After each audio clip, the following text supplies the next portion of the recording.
Alright guys, today we're going to be doing the spring replacement on the G36C. So first we took out the hand guard, there's one pin. Next you're going to remove the rear Allen in the back. That's going to release anything inside for the gearbox. Next we're going to take it and flip it over, fold the stock back, and as you'll see there is 3 screws here in this front rail.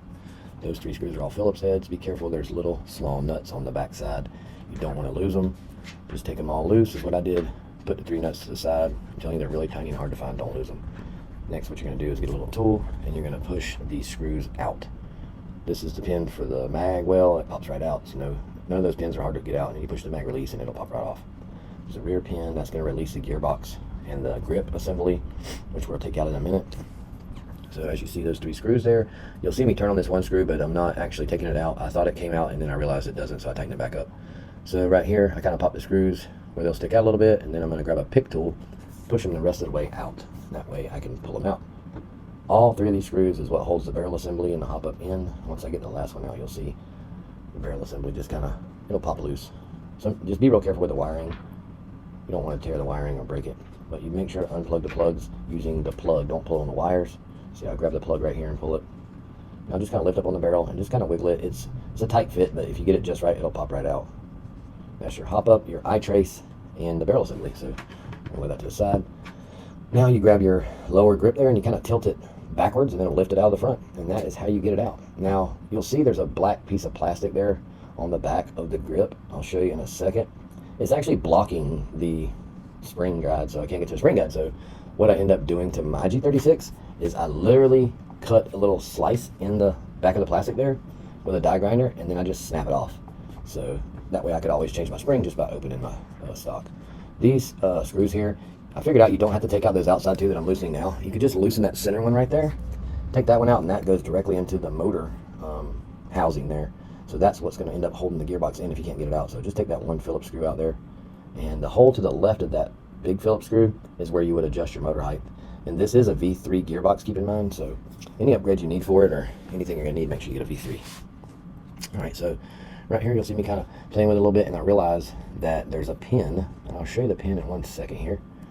I'm sitting here kind of fighting with it right now, but right here's where I make the cut. I just put a little cut across there to score it, and then I snap it off. I literally just pop it right off. Towards the end of the video you'll be able to see where I actually cut it. I just scratched it with the pick tool, so I knew where to cut it. So right here you'll see me kind of trying to figure out why it didn't come out, but there's a pin. It's directly under, it's right in front of the trigger. You'll see it in a second.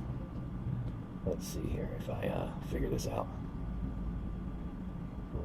Come on, JJ. Figure it out, boy. Oh, that's a nice trigger. Look at him just playing with it. I'm just checking everything out.